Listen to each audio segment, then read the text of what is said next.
Hello పిల్లలు, welcome to our world కుట్టి Telugu stories. ఈరోజు నేను మరో మంచి కథతో మీ ముందుకు వచ్చేసా. ముందుగా అందరికీ హ్యాపీ న్యూ ఇయర్.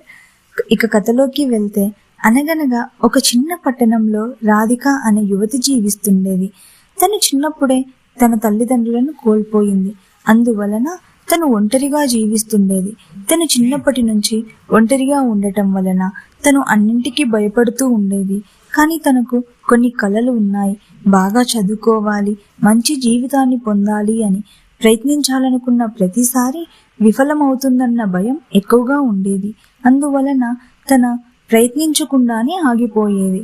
అలా రోజులు గడుస్తుండగా ఆ రోజు డిసెంబర్ 31వ రాత్రి పట్టణమంతా దీపాలు, పాటలు, పటాకులతో నిండిపోయింది.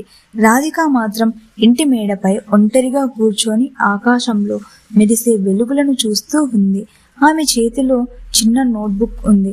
అది పోయిన సంవత్సరం రాసుకున్న లక్ష్యాలది. చాలా వరకు పూర్తి కాలేదు. అదే సమయానికి ఇంట్లో ఉన్న గడియారం గంట కొట్టింది. అర్ధరాత్రి 12 గంటలవుతోంది అని. కొత్త సంవత్సరం మొదలైంది. అందరూ హ్యాపీ న్యూ ఇయర్ అని గట్టిగా అరుస్తున్నారు. రాధిక మాత్రం కళ్ళంట నీళ్లు పెట్టుకుంది. నాకంటూ నా జీవితంలో ఎవరూ లేరు అని.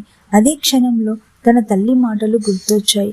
భయం ఉండటం తప్పు కాదు రాధిక, కానీ భయంతోనే ఆగిపోవడం తప్పు అని.